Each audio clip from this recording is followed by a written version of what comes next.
আমাদের মনে অনেক সময় প্রশ্ন জাগে যে এত প্রার্থনা করা সত্ত্বেও ঈশ্বর কেন আমাদের ডাকে সাড়া দিচ্ছেন না, কেন আমাদের দুঃখ কষ্ট সমস্যা দূর করছেন না। ঈশ্বর কি তাহলে আমাদের ডাক শুনতে পাচ্ছেন না? স্বামী বিবেকানন্দ একবার শ্রীরামকৃষ্ণদেবকে এই প্রশ্নই করেন যে ঈশ্বর কেন আমার প্রার্থনার উত্তর দিচ্ছে না। উত্তরে শ্রীরামকৃষ্ণদেব কি বললেন সেই নিয়েই আজকের এই ভিডিও। স্বামী বিবেকানন্দ ও শ্রীরামকৃষ্ণদেবের এক অপূর্ব সুন্দর কথোপকথন তুলে ধরা হয়েছে আজকের এই ভিডিওতে, যেখানে আপনারা আপনাদের সকল প্রশ্নের উত্তর খুঁজে পাবেন। নমস্কার, ঈশ্বর তত্ত্ব চ্যানেলে আপনাদের সবাইকে স্বাগত। আমি দীপান্বিতা শুরু করছি আজকের এই ভিডিওটি শুরু করার আগে আপনারা যারা এই চ্যানেলে নতুন তারা এই ধরনের ধর্মীয় ভিডিও পেতে চ্যানেলটিকে অবশ্যই সাবস্ক্রাইব করুন। শুধু আশা রাখবো আমার এই আয়োজনে শেষ পর্যন্ত থাকবেন। তাহলে চলুন শুরু করা যাক আজকের এই ভিডিও। একদিন স্বামী বিবেকানন্দ নিজের জীবন নিয়ে হতাশ হয়ে শ্রী গুরু রামকৃষ্ণদেবের কাছে গেলেন। তিনি গুরুকে জীবন সম্পর্কে কিছু প্রশ্ন করেন। স্বামী বিবেকানন্দ বললেন, আমি অবসর সময় খুঁজে পাচ্ছি না, জীবন আমার জন্য কঠিন হয়ে উঠেছে। এর উত্তরে শ্রী রামকৃষ্ণদেব বললেন যে কাজ তোমাকে ব্যস্ত করবে, কিন্তু সৃজনশীলতা তোমাকে অবসর দেবে। এবার স্বামীজি প্রশ্ন করেন যে জীবন এখন কেন এত জটিল। উত্তরে শ্রী রামকৃষ্ণদেব বলেন যে জীবনের বিশ্লেষণ করা বন্ধ করো, এটা জীবনকে আরো জটিল করে তোলে। এবার স্বামীজি জিজ্ঞেস করলেন, কেন আমরা অসুখী? উত্তরে শ্রী রামকৃষ্ণ পরমহংসদেব বললেন, উদ্বেগ তোমার অভ্যাসে পরিণত হয়েছে, তাই তুমি অসুখী।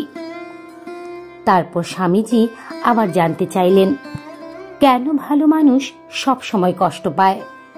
তার উত্তরে শ্রী রামকৃষ্ণ পরমহংসদেব বললেন, ঘর্ষণ ছাড়া হীরা মসৃণ করা যায় না, আগুন ছাড়া সোনা বিশুদ্ধ হয় না। ভালো মানুষ পরীক্ষার মধ্যে দিয়ে যায়, এটা তাদের ভোগান্তি নয়। এই অভিজ্ঞতা দিয়ে তাদের জীবন আরো সুন্দর হয়ে যায়, তিক্ত নয়। এবার স্বামীজি আবার প্রশ্ন করলেন, আপনি কি বলতে চাইছেন যে এই রকম অভিজ্ঞতা উপকারী? তখন উত্তরে শ্রী রামকৃষ্ণ পরমহংসদেব বললেন, হ্যাঁ, সবসময় অভিজ্ঞতা হলো কঠিন শিক্ষকের মতো, যে শিক্ষক তোমাকে আগে থেকে পরীক্ষার সম্মুখীন করে এবং পরে শিক্ষা দেয়।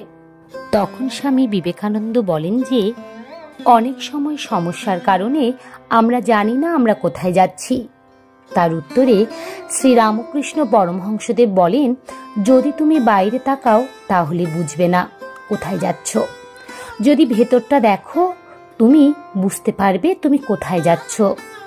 চোখ আমাদের দৃষ্টি দেয় আর হৃদয় আমাদের উপায় দেখায়।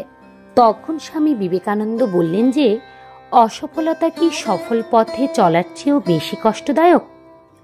তার উত্তরে শ্রী রামকৃষ্ণ পরমহংসদেব বললেন, সফলতা অন্যদের দ্বারা নির্ধারিত একটি পরিমাপ, সন্তুষ্টি নিজের দ্বারা নির্ধারিত একটি পরিমাপ।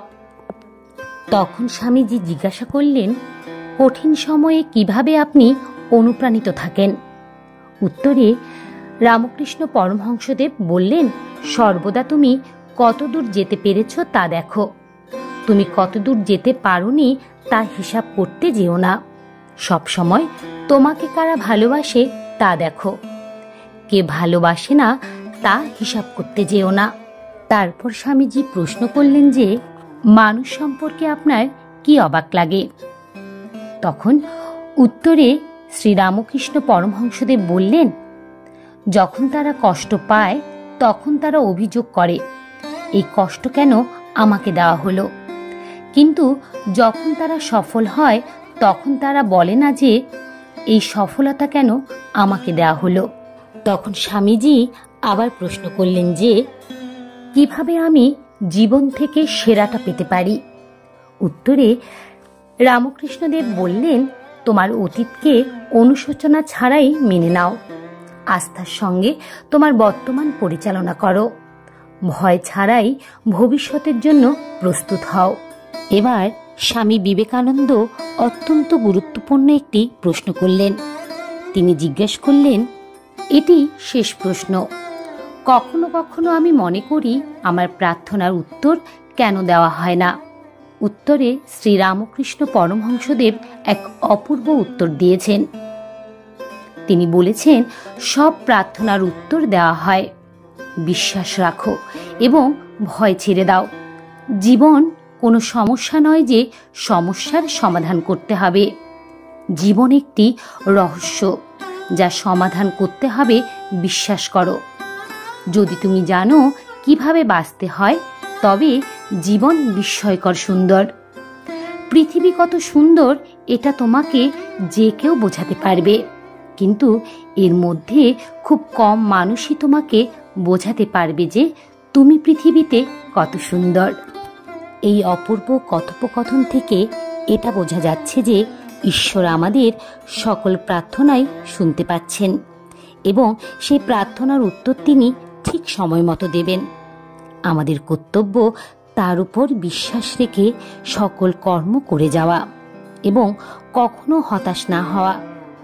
ঈশ্বর খারাপ সময় দিয়ে মানুষকে পরীক্ষা করেন এবং ঠিক সময় মতো তিনি সকল দুঃখ কষ্ট দূর করে জীবন সুখ শান্তিতে ভরে দেন। হরে কৃষ্ণ। তাহলে এ পর্যন্তই। ভিডিওটি যদি আপনাদের ভালো লেগে থাকে তবে অবশ্যই একটি লাইক করবেন এবং কমেন্টে রাধা মাধবের জয়গান করতে ভুলবেন না যেন। এ ধরনের ধর্মীয় ভিডিও পেতে এবং নিয়মিত গীতা পাঠ শুনতে চ্যানেলটিকে অবশ্যই সাবস্ক্রাইব করবেন। দেখা হচ্ছে অন্য আরেকটি ভিডিওতে। ততক্ষণ পর্যন্ত আপনারা ভালো থাকবেন, সুস্থ থাকবেন। হরে কৃষ্ণ কৃষ্ণ কৃষ্ণ হরে হরে, হরে রাম রাম রাম হরে হরে। নমস্কার।